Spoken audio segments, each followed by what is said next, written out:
आणि यानंतर मंत्री नरहरी झिरवाळ बोलतात, पाहूया. नसलो तरी काही फरक पडणार नसेल म्हणूनच त्यांनी तो निर्णय घेतला असेल. पण सत्तेमध्ये एका बाजूला असताना इथे पण तुम्ही बरोबर पाहिजे होते असं तुम्हाला वाटतं का?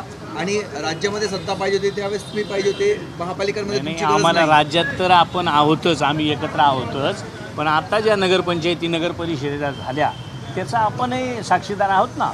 का त्र्यंबकमध्ये आम्ही शेंदे साहेबांना आम्ही एकत्र राहिलो, बघा बऱ्या इगतपुरीत आम्ही एकत्र राहिलो, काही ठिकाणी आम्ही भाजपासोबत राहिलो.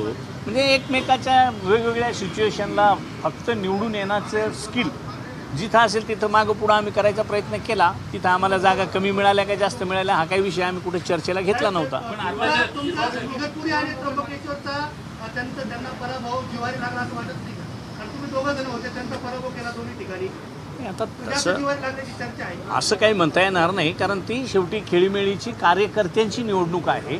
बऱ्याच ठिकाणी असं होत असतं का कार्यकर्ते सामावून घ्यावेत म्हणूनही कदाचित त्यांनी नसल घेतला आम्हाला. पण आम्हाला तर माहीत आहे की सर्वसामान्य कार्यकर्ता हा निवडूनच आला पाहिजे, म्हणूनसाठी आपण एकत्र राहून जसं आपल्यासाठी एकत्र राहिलो तसं कार्यकर्त्यासाठी सुद्धा एकत्र राहावं अशी अपेक्षा होती. समीर भाऊ काही कार्यकर्त्यांचा पोस्ट समोर येत आहे.